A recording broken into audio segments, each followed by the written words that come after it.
First of all, let's look at rites of passage. Right. So in the wisdom of our fathers, right, they understood that everyone has been a child before, but not everyone has been an adult. It's an adage that we have, right? So basically, they recognize the need for people to be ushered in to the different stages or phases of human development. Yeah. Wontumi was arrested, right? Whoever arrested him was supposed to present him before a judge not later than 48 hours, within 48 hours. But then he has been kept for about a week. The next part here is where we've been logged into a two-party system. And the agreement amongst the two is they're both going to be in power for 8 years. That's beyond 48 Big hours. lawyers. Very staunch. Big- These are lawmakers. Big lawyers Yes, and and lawmakers lawmakers, yes. neglecting the law and And- fighting a and different do- cause. All right, so you think the chairman can be punished? If anything is going to come in terms of punitive action, is he's going to be used as a scapegoat. And I'll draw parallels with other examples to buttress my point. If indeed, so I was trying to stay away from the charges, but I mean, just to make my point here. If he's being charged with illegal mining, Wontumi has a registered, licensed mining company.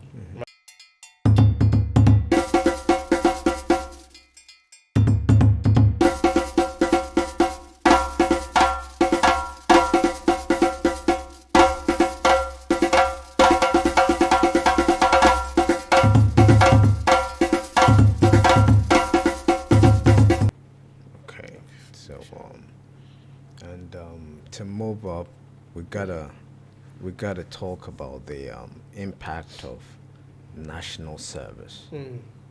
Right. The national service scheme. It started as a scheme, now it's an authority. So the National Service Authority. It started by General Ignatius Kutu Achampong, Yeah. a revolutionary. Yeah. I must say, in Ghana, in my opinion, there's been only two leaders. Right. Osajifo Dr. Kwame Nkrumah for the first, Right. and the second, General be Ignatius Kutu Achampong. Kutu Achampong. The rest are all politicians. Right. And he initiated the National Service Scheme in 1973 to buffer the sense of patriotism, especially Right. in the minds of the children who are turning 18. Right. They would deploy them to private and state corporations to give them hands-on experience for the job market. Right. See, so since 1973, we've had the National Service Scheme. Right. Now it is limited to tertiary students. So once you're educated in Ghana here, before you enter the job market, you gotta serve the country for 1 year. And that has been highly politicized. What is to instill patriotism now is instilling the sense of dodginess that people can dodge their responsibilities or where the state want them to go. The shenanigans and corruption and all. Right. So what's your opinion on how, the impact of the National Service Scheme? Yeah. Right. Okay, so first of all, let's look at rites of passage.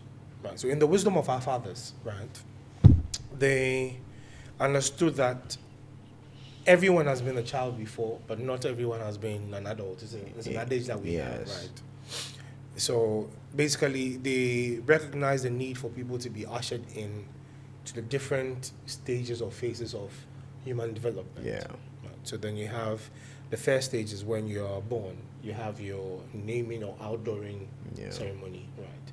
And when you become a child, just before you get to adolescence, there's a certain rite of passage to usher you into that new phase of development. Yeah. And then again, when you become a man after adolescence, there's another rite of passage that ushers you into adulthood. Yeah. And then the final one, of course, no, there's one more when you're getting married. There's another milestone that is marked with the rite of passage, and then the final one will be after you pass. Yes, then you have the final funeral rites that are done. So at every major stage of development in our people's lives, and this is for both sexes, male and female. Male and female.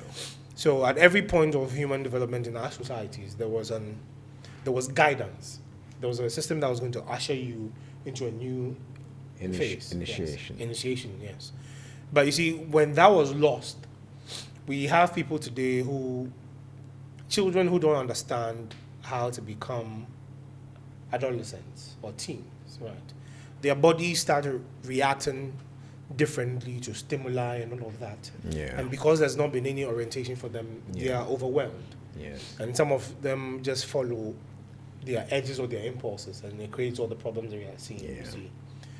We have adults today who are not ushered in or guided as to how to be adults. Yeah. So everyone is now floating on autopilot. And that's why our societies are degenerating very quickly, right before our eyes, you see, because everyone, like I said, is operating on autopilot. So back to the national service. It's supposed to be national service, right? Service to your nation.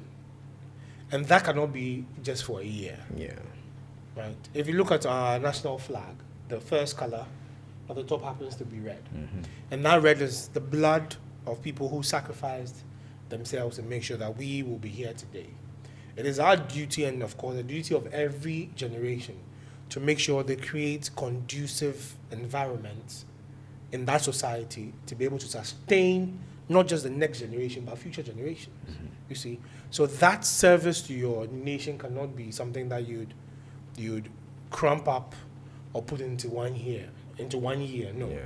I can understand that maybe that year could be ushering you into that national service phase, but your service to your nation will actually be till your death. But officially, we have an age limit that's 65 now, where we say, okay, at that age, it's time for you to take a break. You can retire. So you retire, yes. But then you are still in active service to your nation. Because at any time when it's demanded or required, you would have to be able to serve. Yeah. And in your retirement, your best service to your nation would be to transfer all the knowledge, the wisdom you've acquired over all that active years to the next generation. You see, that will be a more productive way of engaging that rich resource, human resource that we have. So the idea of national service was for you to be able to understand your place in society as an active member of that society, Yes. and to define your role or your contribution to your people. That's what the national service was supposed to be about. Yeah, that's right. But it's been corrupted, like I said, because we've moved away from the wisdom of our fathers. We've gone away from it, where today it's become something you do right after you, like you said, after you graduate from tertiary. Yeah. You have to go pay your dues, they say, for 1 year. And after that, yes, that is it. Right? But the Nigerians they've also lost it, but they have a certain militant arrangement for the national service, where they call them the corpus, right? So then the uniform, but they do that also for 1 year, and then they abandon and go do what they have to. But in real life, that was actually supposed to be a lifelong service to your country. So that period was just supposed to usher you in to the labor force or the workforce, right? As a new entrant into that space. But then to welcome you as a lifelong worker for the nation. Yes. You see? But that has been lost. So yeah, we spoke about the corruption we've seen today in those circles, where people think, rather than thinking of service to their country, they're thinking of how they can milk the nation for their personal. Yes. Because you see, that whole idea or concept of national service Yes. is missing. Yes. Yeah. So we know to bring it back again, we'll have to come back to leadership. With proper, real leadership, we can restructure our society based on the rites of passage again. Yes. Bring those things back, Yes. where we guide and we give guidance to our people as they walk into new phases of their human development. Yes. Yes. So then they're not overwhelmed. It does not become, we don't see the stress that it comes with. They're able to better manage themselves along with those changes that come. Yeah. So we need proper leadership to be able to take these things back and fix our system. All right. It's got to be fixed. See, because patriotism is the decider of people giving their best to their country. Yes. Protecting the interest of their country. See, winning their personal battles in the interest of their country. Right. See, so we would urge the leadership to construct a practical sense of nationalism within the national service program. But then you can be guaranteed they won't do it because they can't do it. They don't know how to do it. You see, because those so-called leaders themselves are not patriotic. Yes. So they will not be able to pass that down to future generations. All so right. it will take proper leadership, and that's what we need right now. Yes. Strong, proper leadership that can get these things done. The Fourth Republic, right? A few days. The so-called Fourth Republic yes. is gone under a litmus test Yes. for some few days, in the sense that the Ashanti Regional chairman of the New Patriotic Party, Bernard Anchi-Boasiako, aggressively known as Chairman Wontumi, was detained by the EOCO, Economic and Organized Crime Unit, right? Yeah. After he was first invited by the NIB, National Investigations Bureau, and after he went there, the EOCO went for him, and we've seen some form of political protectionism from his party, the New Patriotic Party, that the MPs of the New Patriotic Party boycotted Parliament and went to the EOCO office to seek for the release of the chairman, rather than face justice, even though he was given bail, that if he actually satisfied the bail, he would be released, but he wasn't able to raise the 50 million with two sureties to get him out, and there was a whole hullabaloo comedy of our democracy. 30 years of the Fourth Republic got comedied around. So what's your opinion on that? So it's not the first time, right, that our democracy has been ridiculed to such an extent. It's not the first time, and it's interesting how I don't know if it's nonchalance or indifference of our people, but then again, it could be misinformation. People could be a little naive about what is happening. So I look at it from different perspectives. Right, one would be all of it could be a charade. Right, and hear me out. Yeah, it is. Right, all of it could be a charade. So, the minority in Parliament say they boycott Parliament, but see the interesting thing is they are micro minority, so their numbers would not even mean anything. So what's the boycotting about? I mean, they are virtually useless in Parliament. Yes, their numbers do not affect anything. There's no vote that their numbers would affect. You see, so then what's the boycotting about? How and what are they boycotting? Because boycotting was supposed to be such that when you boycott, your absence is actually going to create an impact. Yeah. But in this instance, I don't see what they are boycotting about. That's the first thing. The second thing would be, under the law, it's supposed to be that you are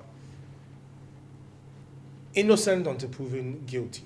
That's supposed to be what our law is supposed to be about. This is democracy, right? So it stipulates that clearly when someone is arrested, you cannot hold him beyond 48 hours, right, without presenting him to court. So if Wontumi was arrested, right, whoever arrested him was supposed to present him before a judge not later than 48 hours, within 48 hours. But then he has been kept for about a week, right? So I was hoping that the arguments that were going around, even before they tried to secure bail, is that the law itself says you cannot hold someone more than 48 hours without presenting him to the judge. And so that doesn't even have anything to do with the bail issue, right? The law is clear on that yes, if you charge someone, you arrest the person, make sure you present him in court. But Wontumi was held about a week without court, and I mean, that is supposed to be unconstitutional. Yeah. So I was hoping that would have been the real issues would have been seen going around in the conversations, but none of these issues were discussed or have been touched on. That's why I believe strongly that it's a charade, right? Again, he's being charged with, well, let's not even go into the charges, right? But let's look at a theory that I have over the entire game that is being played. So I have argued for a very long time that the ballot really does not decide who's going to be the next leader. It is predetermined. And that the ballot is only a charade, again, to create legitimacy of popular participation. But it really does not say much. And I call it the illusion of choice. This is what I mean. Now, a group of leaders, or so-called leaders, political figures, are chosen by pre-selected people we call delegates, who are paid and sponsored to make specific choices. Now, delegates would select certain people and present those people to us as candidates or flag bearers, right? And then we, the people, are forced to make a choice out of a predetermined choice, right? Yeah.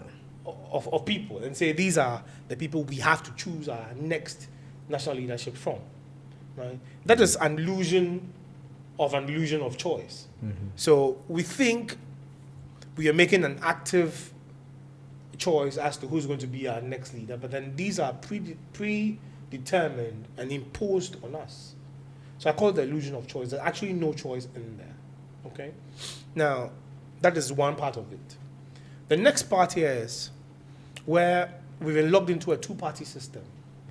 And the agreement amongst the two is they're both going to be in power for 8 years. That is the full term that's allowed by the Constitution, right? So this is the game.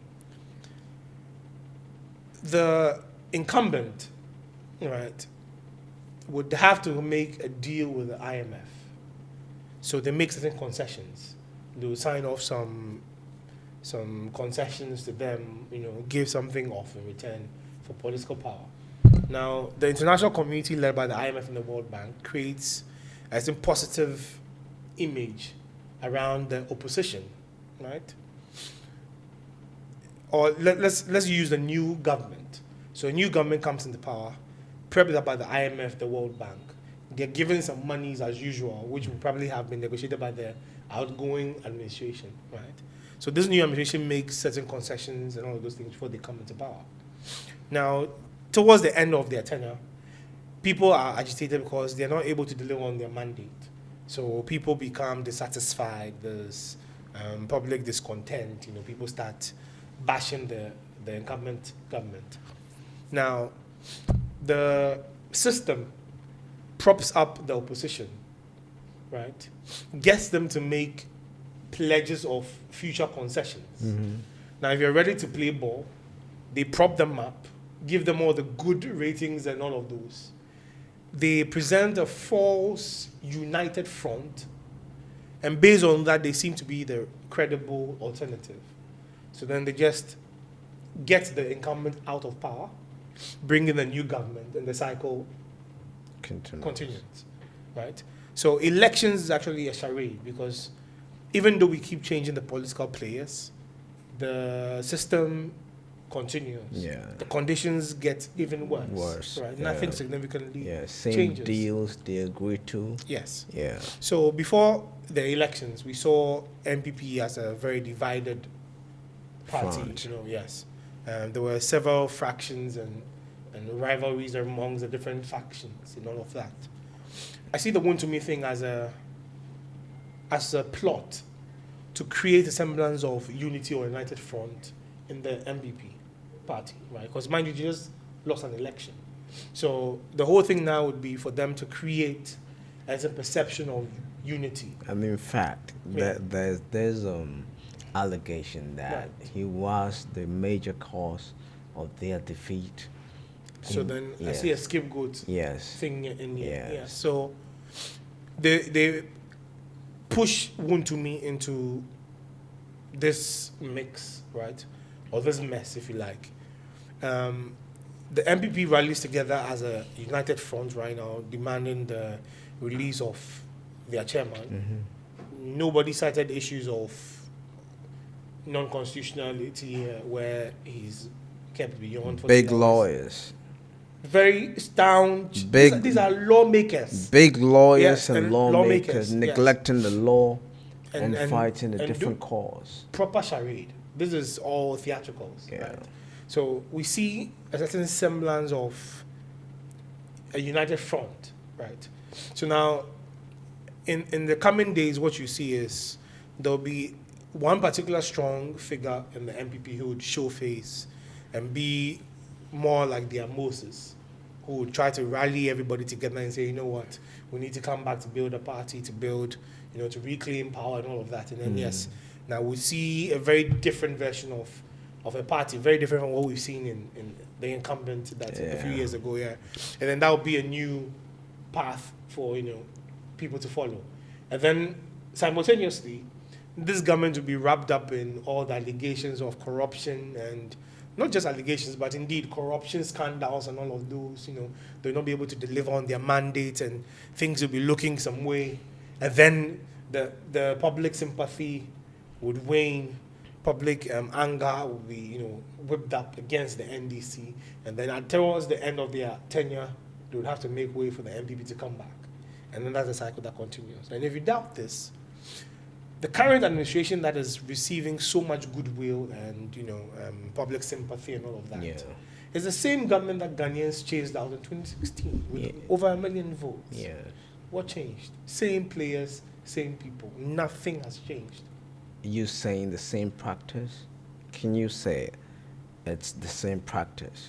Yeah, so I'm just saying that system of whitewashing or rebranding the political party to seem Yeah.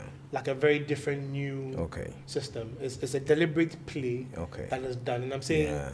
the current government today that is enjoying all this public sympathy and goodwill Yeah. is the same government, same players that Ghanaians chased out overwhelmingly with over 1 million votes in 2016. Yeah. Okay. Nothing has changed. The players are still the same. So what changed between 2016 and today?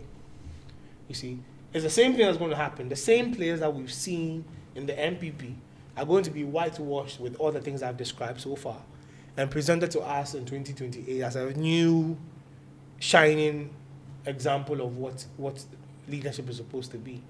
So this theory that I've just propounded is to push the argument that nothing really changes. It's just a system of recycling, recycling so-called leadership and alternating between a two-party system that has been created and imposed upon the people, creating an illusion of choice. So people think they're actually having a choice or have a choice, a say as to who the next government administration is going to be through the ballot. But that actually does not work. It does not amount to nothing. It's all a charade. All right. So you think the chairman can be punished? If anything is going to come in terms of punitive action, is he's going to be used as a scapegoat. And I'll draw parallels with other examples to buttress my point. If indeed, so I was trying to stay away from the charges, but I mean, just to make my point here. If he's being charged with illegal mining, Wontumi has a registered, licensed mining company, right? That received a concession, right, to the legal means. Yeah. It doesn't matter how he got it, if it was fraudulent or whatever it is, but the thing is, he has claims of having the necessary legal requirements to be able to engage in mining, and he has those, and he claims he can prove that, right? Yeah. So I do not think he can be charged with illegal mining because he has documentation to prove all of those, right? Now, if that is the case, then you can see he's not going to be in this alone, right? So the prosecution of Wontumi will not just have to be Wontumi alone. We have to see the prosecution of the, at the time, Lands and Minerals Commission, the Minister for Lands and Natural Resources. Yeah. You have to even look at people who will be at the Minerals Marketing Corporation, Precious Minerals Marketing Corporation company, whatever it is. Yeah.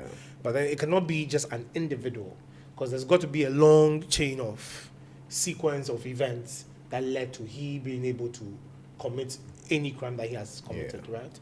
So, like I'm saying, he could just be used as or sacrificed as a scapegoat just to make things lie down or go quiet. Yeah. And we've seen this happen so many times. When Chachu Chiketa was sent to jail over the charge of causing financial loss to the state, it was just one individual who was sent to jail, right? And then again, you cannot charge someone with causing financial loss to the state as an individual and send that individual. That he acted alone. It's impossible.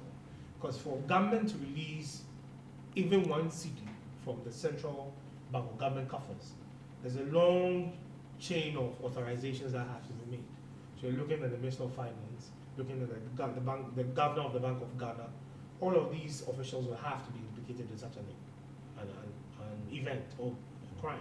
Yeah. So for one individual to be singled out and prosecuted as causing financial loss to the state, that shows you what the arrangement is, you see. So I'm saying is, Wontumi could be sacrificed to win public sympathy for the NPP, to help them come back, rebrand, and then seek to contest in the 2028 elections. Yes, I see that as part of the play. That can be done. Yes. Okay. All right. So, what would be your last words? Yes. Still the same message. This goes particularly to the youth of Ghana. Right? We've discussed so many times, and we've identified that this is a generational objective. This mission is a mission for our generation. The previous generations may have failed us, but we cannot fail ourselves, and we definitely cannot fail the next generation. It is time for us to identify what our mission is, and in this case, it is the reclamation of our nations on the continent and in the diaspora, and the unification of the same, right, to build that super nation we call Africa now. We need to do this for ourselves, to reclaim our sovereignty, to reclaim our dignity and our identity, and to be able to secure that, protect it, and build upon that for the next generation, future generations to come. So as always, I'd appeal to all the youth of Ghana, and of course the youth across the continent who are watching this. Identify a real organization, a real revolutionary organization closest to you. Sign up, join the organization. Let's organize ourselves. Let's study together. Let's get active in national discussions and communal activities that together we can use to create that organization amongst ourselves, to be able to take on the responsibility of, like I said, to reclaim our nations and to rebuild it for ourselves and future generations. The time is now. Get involved. Stay safe. Thank you for your righteous words, and thank you for coming. This has been the Warrior Kings podcast. This right here is the best patriotic podcast in the world, and here is an emancipated platform. So follow us, subscribe, like, comment, and let's interact. Let's learn together. Let's learn to be emancipated together. And most of all, here we learn to be patriotic. So thank you for watching, and see you another time. Yeah. Anytime. Respect.